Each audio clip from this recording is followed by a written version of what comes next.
اس طرح سارے ڈاکو مارے جاتے ہیں۔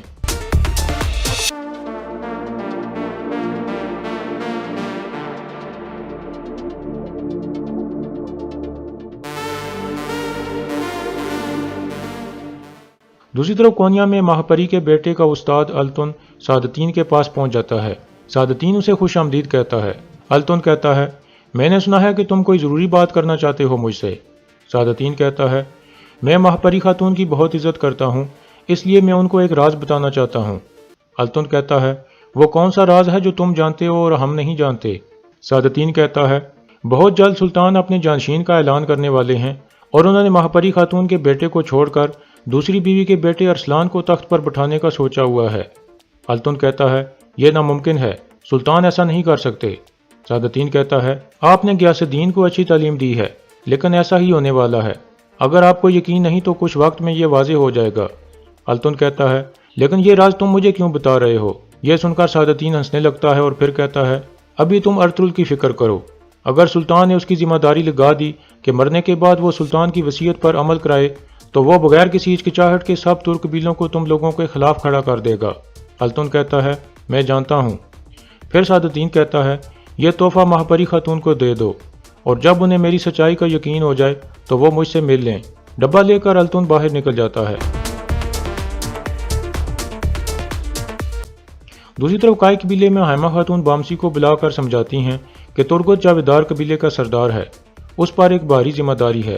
اس نے جو فیصلہ کیا ہے وہ جرگے کے آدمیوں سے مشورہ کر کے کیا ہے، وہ اسے تبدیل نہیں کر سکتا۔ تم سمجھنے کی کوشش کرو اور اس کی مدد کرو۔ بامسی کہتا ہے، میں سمجھ گیا والدہ، آپ پریشان نہ ہوں۔ پھر بامسی اجازت لے کر وہاں سے چلا جاتا ہے۔ دوسری طرف التون مہاپری کے پاس پہنچ کر اسے سعادتین کی ساری باتوں سے آگاہ کرتا ہے۔ مہاپری کہتی ہے، سلطان میرے بیٹے کے ساتھ ایسا کیسے کر سکتے ہیں؟ کیا وہ صرف وزیر ہی بن کر رہے گا؟ التون کہتا ہے، سعادتین نے یہ تحفہ بھی آپ کے لیے بھیجا ہے۔ مہاپری وہ ڈبہ کھولتی ہے تو اس میں ایک مہر والی انگوٹھی پڑی ہوئی تھی۔ پھر وہ سیاہی کی مدد سے وہ مہر کاغذ پر لگا دیتی ہے۔ اس پر لکھا تھا، سلطان غیاث الدین۔ یہ دیکھ کر التون کہتا ہے، سلطان کے زندہ ہوتے ہوئے امیر سعادتین یہ مہر بنانے کی جرت کیسے کر سکتا ہے؟ مہاپری کہتی ہے، میرے خیال میں وہ میرا ساتھ دینے کا اشارہ دے رہا ہے۔ التون کہتا ہے، اس نے سلطان کی جان بچائی تھی اور اب وہ سلطان کی نظر میں سب سے قابل اعتبار وزیر بن گیا ہے۔ مہاپری کہتی ہے، ہو سکتا ہے یہ سارا کام سعادتین کا ہی ہو تاکہ وہ سلطان کی نظروں میں اپنا نام صاف کر سکے، لیکن میں اسے استعمال کروں گی جب تک کہ ہمارا مقصد پورا نہیں ہو جاتا، اور تخت کی خاطر اگر خون بھی بہانا پڑا تو ہم بہا دیں گے۔ اسی دوران ارطغرل اور حلیمہ بھی کونیا کے محل میں پہنچ چکے تھے۔ حلیمہ رو رہی تھی۔ ارطغرل کہتا ہے، تو تم اس محل میں پہنچ گئی ہو جہاں تم پیدا ہوئی تھی۔ حلیمہ کہتی ہے، میرا محل آپ کا دل ہے ارطغرل، اس محل نے مجھ سے سب کچھ چھین لیا تھا۔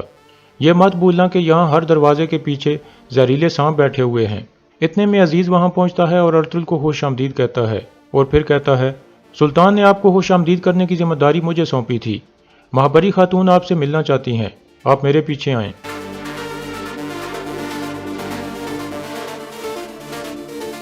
دوسری طرف گوکٹو سعادتین کے پاس جا کر بتاتا ہے کہ ارطغرل اپنی بیوی حلیمہ کے ساتھ محل میں پہنچ گیا ہے اور میں نے دیکھا ہے کہ عزیز انہیں مہاپری خاتون کی طرف لے گیا ہے۔ سعادتین کہتا ہے، تو انہیں خوش آمدید ہے، انہیں شیرنی مہاپری سے ملنے دو۔ میں نے اس کے دانت اتنے تیز کر دیے ہیں کہ ارطغرل کو اس کا اندازہ بھی نہیں ہوگا۔ دوسری طرف ارطغرل اور حلیمہ مہاپری کے سامنے پہنچ چکے تھے۔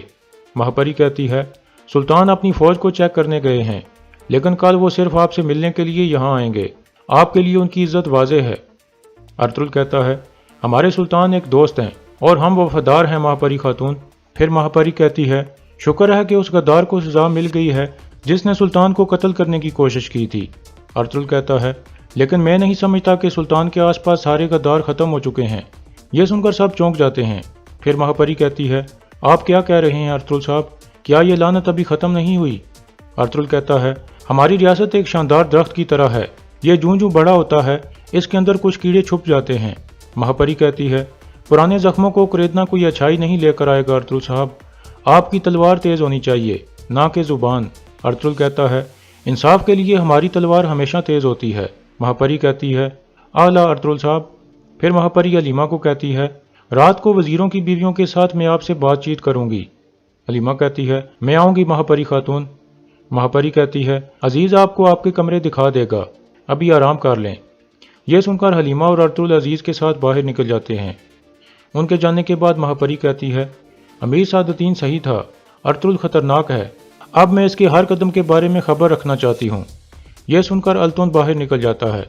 دوسری طرف جاودار قبیلے میں ترگت کہتا ہے، حکمرانی ایک الگ بات ہے اور بھائی چارہ ایک الگ بات۔ میں بھائی چارے کو کوئی نقصان نہیں پہنچانا چاہتا، لیکن میں یہ بھی نہیں چاہتا کہ مجھ پر شک کیا جائے۔ اسلحان کہتی ہے، آپ نے جو بھی فیصلہ کیا ہے وہ قبیلے کی بھلائی کے لیے کیا ہے۔ ترگت کہتا ہے، بامسی میرا بھائی ہے، لیکن اسے اپنی حد میں رہنا ہوگا۔ اور یہاں اس قسط کا اختتام ہو جاتا ہے۔